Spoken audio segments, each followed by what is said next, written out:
महाशिव पुराण के अनुसार महादेव पहले निर्गुण, निर्विकल्प, रूपहीन और शक्ति से रहित थे। फिर वे सगुण, द्विरूप, शक्तिमान, उमा साहित, दिव्य आकृति वाले, विकार रहित तथा परात्पर हो गए। उन्होंने अपने वाम अंग से विष्णु जी को, दक्षिण भाग से ब्रह्मा जी को और हृदय से रुद्र की उत्पत्ति करी, जो कि उनके 3 रूप हुए: ब्रह्मा रचयिता, विष्णु पालनकर्ता और रुद्र स्वयं प्रलय करने वाले हुए। जब ब्रह्मा जी ने सृष्टि की रचना के लिए देव, दैत्य, मनुष्य आदि की उत्पत्ति की, तो उसी समय एक सुंदर रूपवती युवती उत्पन्न हुई जिसका नाम संध्या हुआ। उसके बाद एक अत्यंत अद्भुत मनोहर मानस पुत्र उत्पन्न हुआ। उस पुरुष ने अपने पिता ब्रह्मा से अपना कार्य पूछा। ब्रह्मा बोले, तुम अपने स्वरूप से और पुष्पों के 5 बाणों से सभी स्त्रियों तथा पुरुषों को मोहित करते हुए सनातन सृष्टि की रचना करो। मैं, वासुदेव और शंकर भी तुम्हारे वश में रहेंगे, औरों की क्या बात। कामदेव को मनमठ और कंदर्प भी बुलाते हैं। कामदेव के 5 बाणों का नाम हर्षण, रोचन, मोहन, शोषण एवं मारण है। कामदेव ने सोचा कि क्यों ना जो काम उसे सौंपा गया है उसका परीक्षण कर लिया जाए। कामदेव ने तब अपने धनुष से अपने काम बाणों को अपने पिता ब्रह्मा और भ्राताओं पर छोड़ दिया, जिसके कारण ब्रह्मा और उनके मानस पुत्र काम वासना से वशीभूत हो गए। वे सभी काम से युक्त संध्या पर मोहित हो गए और उसे पाने की लालसा मन में आ गई। अपने पिता और भ्राताओं को काम विकार से युक्त देखकर कामदेव को विश्वास हो गया कि वे अपने कार्य में सफल हो गए हैं। संयोग से ब्रह्मा जी के एक पुत्र धर्म वहां उपस्थित नहीं थे। उन्होंने अपने पिता तथा भ्राताओं की दशा और धर्म की रक्षा करने हेतु महादेव का स्मरण किया। महादेव जब प्रकट हुए तो सबकी दशा देखकर मन ही मन हंसने लगे। फिर ब्रह्मा जी से बोले, अपनी कन्या को देखकर आपको काम भाव कैसे उत्पन्न हो गया?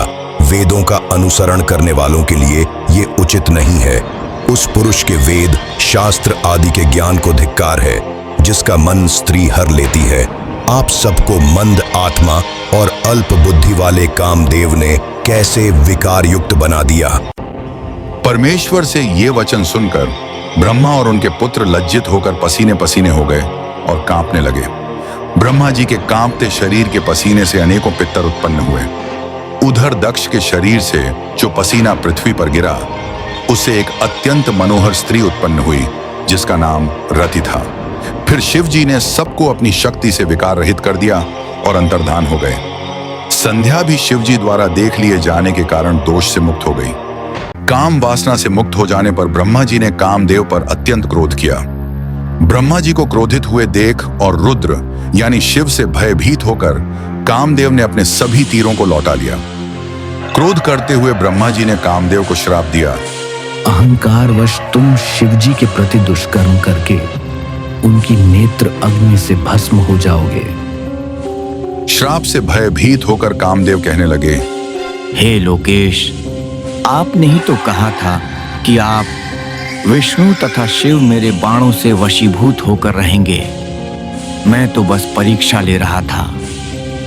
हे जगतपते, मुझ निरपराध को आपने श्राप दे ही दिया है, तो इसका कोई समय भी निश्चित कर दीजिए।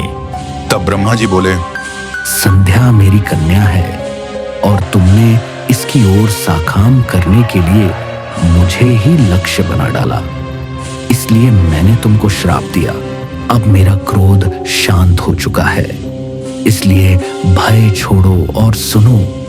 महादेव की नेत्र अग्नि से भस्म होकर तुम शीघ्र ही शरीर धारण करोगे। जब शंकर जी विवाह करेंगे तो वे तुम्हें शरीर प्रदान करेंगे। ये कहकर परम पिता भी अंतर्धान हो गए। ये थी कामदेव और रति के जन्म की कथा। अगले वीडियो में हम कामदेव के विवाह के बारे में जानेंगे। जब सभी देव, यहां तक कि ब्रह्मा भी काम विकार में पड़ गए, तो केवल भगवान शिव ही ऐसे थे जो निर्लिप्त रहे। यह हमें बताता है कि आत्मिक बल, वैराग्य और शिव स्मरण ही वास्तविक उद्धार के मार्ग हैं। अगर आपको यह कथा पसंद आई हो तो आपसे अनुरोध है कि कृपया हमारे चैनल को लाइक करें और सब्सक्राइब करना न भूलें। आपका ऐसा करने से हमें उत्साह और प्रेरणा मिलती है। धन्यवाद। जय श्री राम। तीव्र हुई जब वासना मन पर छाया काम, ज्वाला में ऐसा जला, भूल गया परिणाम। नारी के सम्मान से जो करता खिलवाड़, उस पापी के शीश पर टूटा सदा पहाड़, टूटा सदा